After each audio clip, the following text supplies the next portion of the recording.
What's going on? What's going on? This is Davis, and I'm gonna do my presentation on Kendrick Lamar, his third album, To Pimp a Butterfly. Why did I choose this album? Well, I heard this album when I was a junior in high school, and it was very different from the sound that I was used to for rap. Um, at this time, I was really into SoundCloud, and the hype on that was really mumble rap. So when I first heard about this, it was very different. The beats, the hooks, it was more mixed with jazz, rap, neo soul. Like it had like poetry in it. It was very like interesting to my ears. So that's why I wanted to choose this album because there's so much meaning to it. And like where I'm at now in my life and at the age I am now, I can really appreciate a lot of the things I'm listening to because I think it's still relevant to today. So the genre influences and sound world has jazz and bebop, funk and soul, and then like I said, poetry. All right. It has that syncopation, call and response, has layers of soul, bass lines from and mostly West Coast. Like the sound is very West Coast.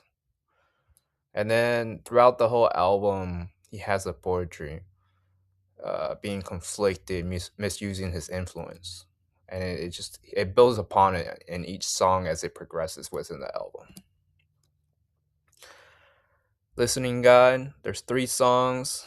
There's Wesley's Theory, which talks about his abuses of when he first gets fame, his ego gets so high up, like he's just using a lot of money, uh, saying things that in the beginning, before he got into the fame, he was going to use it for the people back home, but then over time, he didn't fulfill the promises that he said he would. Instead, he used it for himself.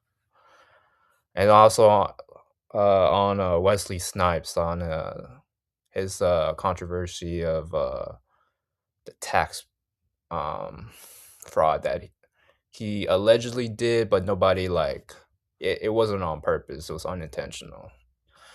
But um, the tempo is 85 beats per minute. It's a 4x4 meter, homophonic texture. Um, it's warm and sharp, and then it fades with the poem. And then the second song, King Kunta, it's funky. There's a strong backbeat on beats 2 and 4, which is the characteristics of funk. Call and response, um, and it's just very strophic in terms of form because the structure repeats itself a lot. The song itself talks about uh, just basically running on his ego. Like you're gonna have to kill him for him to stop. Just kind of going on off of the first song of the album, which is the Wesley Theory. It just builds upon it. Um, yeah, he's just running on a high. And then the third song, Complexion, Asulu Love. The tempo is 90 beats per minute. It's Rhapsody, polyphonic texture with interweaving melodic lines.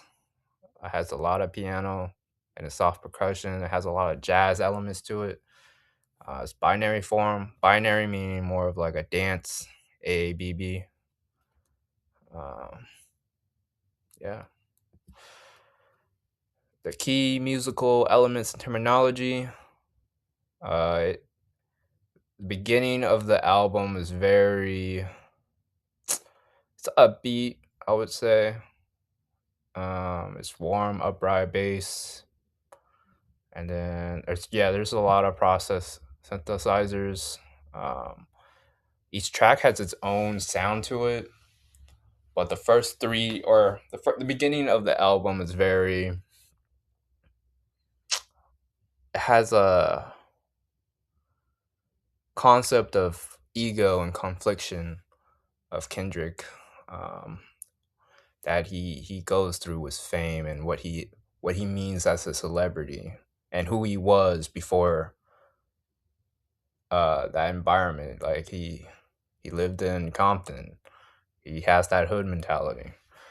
So it's a very conflicting duality between him.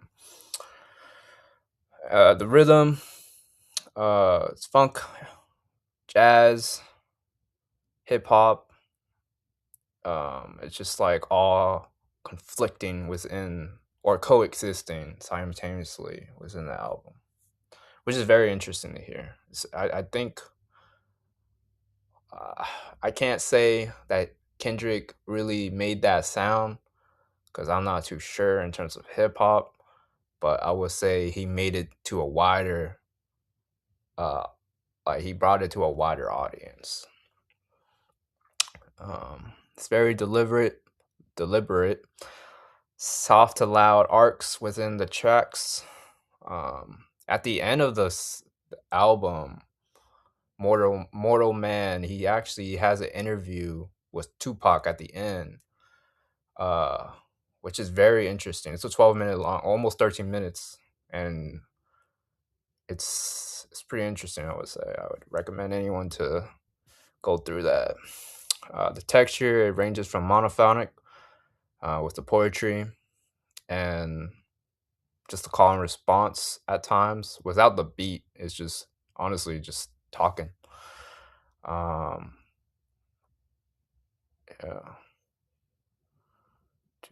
yeah, with the poem, harmony, yeah, jazz and blues. It's a lot of homages to black culture and just like civil justice. So there's meaning and protest as well when you're listening to it. So how did my perception shift before the chorus and after the chorus? Before the chorus, I loved I loved hip hop. I loved Kendrick Lamar.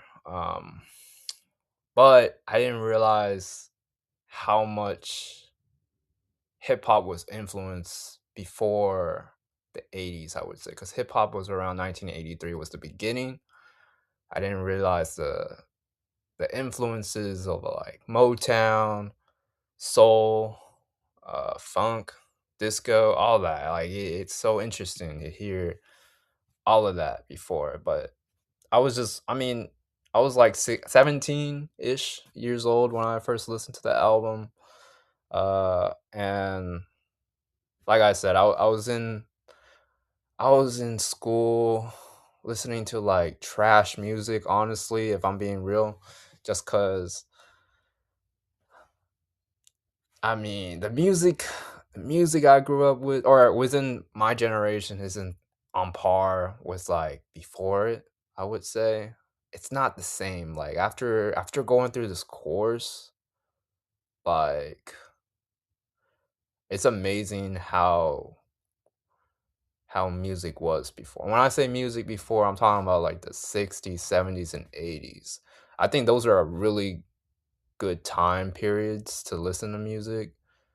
I do like listening to classical. I do like listening to the 50s and a little bit of the 40s, but I think 30s and before 30s is kind of hard for me to listen to. It's not, I think I'm too used to the upbeat. So like when I listen to like folk music or yeah, just music before it doesn't gravitate my ears as much as this the 60s, 70s, and 80s, I would say. But I can definitely identify the jazz, the funk, and the neo soul traditions, and the callbacks. Like Kendrick does a lot of like Michael Jackson. Like after watching Michael as well, I'm able to pick up a lot of references within the album with Michael Jackson, and also how relevant he is in like hip hop. Because Drake just actually released a new he released three different albums this week or 2 days ago, and it's really just a lot of Michael Jackson references. So yeah, um, I am I am listening to more of the mix of songs now. I'm looking at the texture, the rhythm, the form, and I think To Pimp a Butterfly is a really, really amazing listening for musicians, just because there's so much that goes within it that I think as an average listener of music, I'm not able to pick it up as well as someone that actually studies music. I am trying to appreciate it for more than what I see it as. I think there is a lot to learn. I am also exploring a lot of different types of jazz. Um, Miles Davis, Dave Brubeck. Um, so